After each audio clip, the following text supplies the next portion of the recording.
they'd make a fan base shut up in like 2 seconds, bro. And in a minute and a half, you would be like, "Yay, we're winning by 15! Shit, we're down by 3." Did you hear how quiet the Motor Center was in Portland when they was up? Yes, because 15? in 3 shots they were losing. It got quiet, son. I was like, ooh. Clay drains a 3. Somebody else drains a 3. Steph gets fouled on a 3. Your lead's gone. They're literally like a Rocket movie, man. They're always coming from behind, and they come back and just come with this burst of energy, just like, where was this before? They like doing that.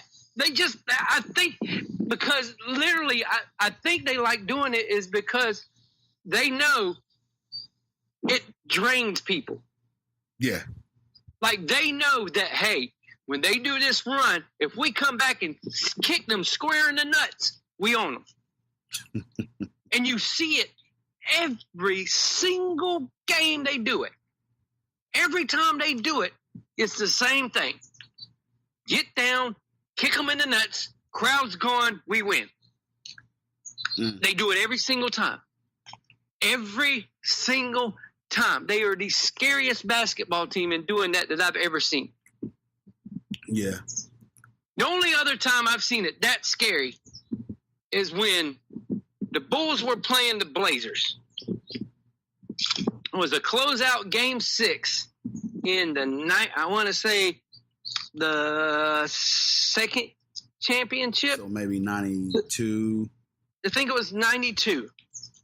Yeah, because they played the Lakers that year before and won. Mm-hmm. And then they played the Blazers the next year. The Blazers went up by, what was it, 15 or 16. And it was, and Chicago could end it right there. And they were at home, so they could end it in game 6. They got down by 18. The Chicago was quiet.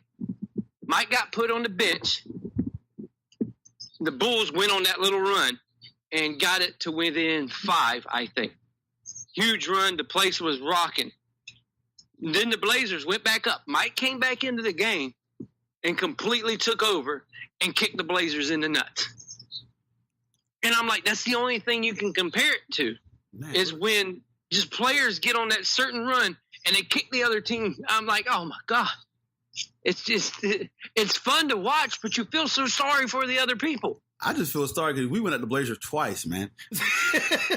Poor Blazer fans just getting kicked in the nuts right now. Dude, the Blazers have been a really good franchise, and they've been kind of consistent. They just need that guy. Yeah. They just never had. You had Clyde, which was, oh yeah, okay. You had Clyde, which is the reason you didn't draft Michael Jordan the following year, because you drafted Clyde the year before. So it's that and that, and I'm like, oh God! All right, but the swift kicks in the nuts. That's what they give you, just the swift kicks in the nuts. Here's a fun question that's going to be. It is a great analogy. Yeah. Here's a fun question that we're going to go short and try to figure out a lot of how, because a lot of people can't do it. But can Kyle Lowry keep up with Steph Curry? And if we know he can't, but how can you try to keep up with Steph Curry? What can you do? Great. Tripping.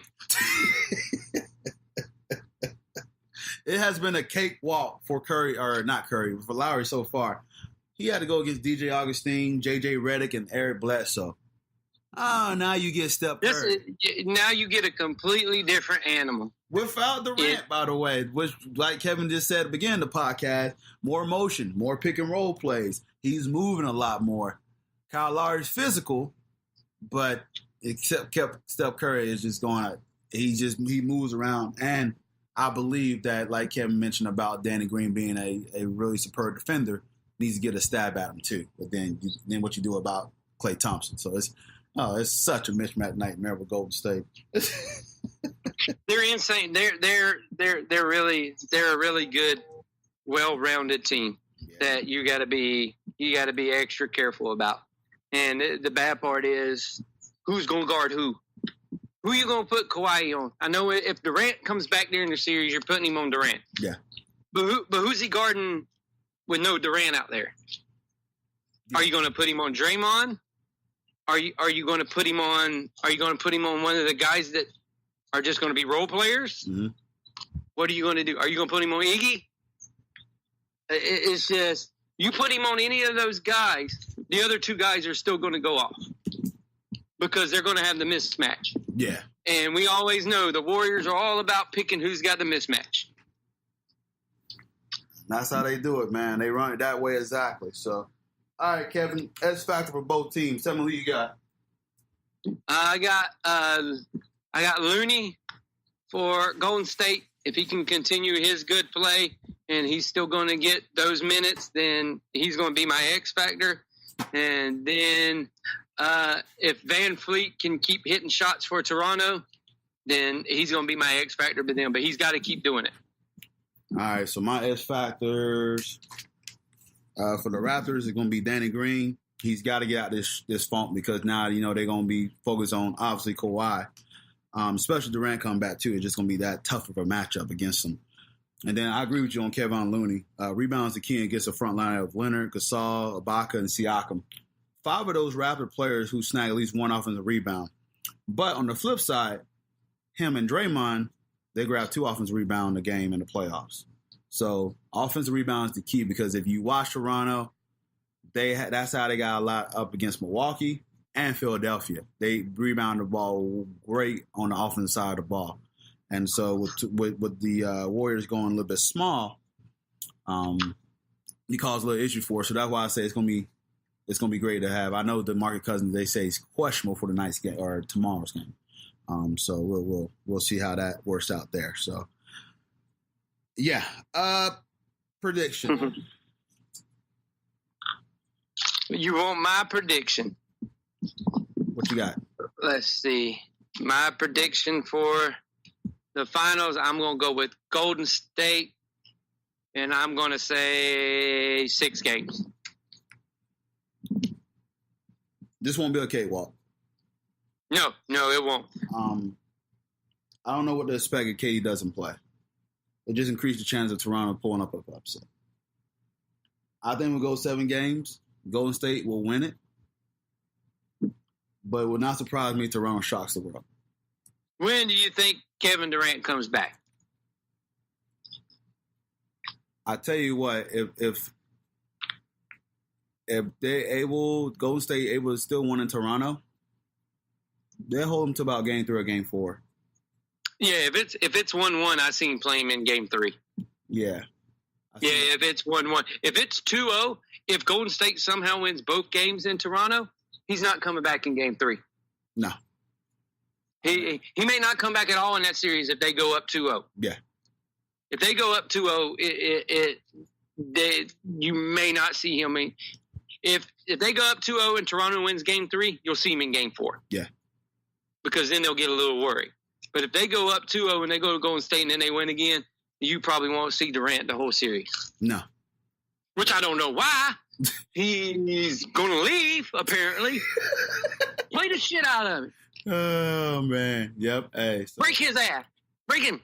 So this is the last year for Oracle. So we'll see if they're able to win a title for Oracle. Because they're moving to Oakland and moving to San Fran. So it's going to be a fun playoff series, man. Everybody thinks it's going to be Warriors and 5. I think it goes 6 or 7, like you said. It's going to go 6 or 7. Yeah, I think it's going to be 6. Toronto just got my. But I won't be surprised. I won't the least bit surprised. But I think Toronto wins one at home. Yeah. Because I think they use that emotion. Yeah. That's going to be funneling through that crowd, and they win one at home. I'm telling you, man, it's gonna be fun to watch. So I can't wait, man. It's gonna be one heck of a series. So, all right, let's wrap this bad boy up because I gotta go to work in 30 minutes. I don't. You just got done with work, didn't you? So yeah, screw that. All right, ladies and gentlemen, make sure you stay tuned with me and Kevin. We'll definitely try to do some podcasts for some of the games here because they stretch out the finals so long. So when it's Thursday, it's going to be one game on a Sunday. So it's 3 games out. And then for some odd reason, they did the game at 9 o'clock tomorrow in the East. Why? Because they hate us. Yeah, they hate, bro. Exactly. We're not in Golden State. Do it at 8. At least at 8 o'clock. 9 o'clock in the East. Ridiculous, man. Yeah. But yeah, nonetheless, I can go on about that. Make sure you follow the podcast at Balls Not Court. You can find me at In the Minus CP. Kevin C 2415. All right, let me go on Facebook and type in Balls Not Court Podcast. Give us like, shout, comment there. We're on Podomatic as well. Type in InTheMindCP.Podomatic.com. Check us out on iTunes, TuneIn Radio, Stitcher, iHeartRadio, Spreaker, Windows, Google Play, Anchor, Spotify, and many other sites as well. Kevin, like to say? Wherever you've seen us before, just go there. Boom. Plus, Guys Lemon Radio Sports Talk. You can check out this podcast mainly for the one content at stlrmedia.com or download the app in your mobile app store. All right, that should do it. It was fun. Now I got to get ready to eat some, chow down some spaghetti and go make it to work. How about that? Oh, shut your face. All right, ladies and gentlemen, this is Cortez Podcast with Kevin Carter. Hey, enjoy the rest y'all doing. NBA Finals is upon us. Good.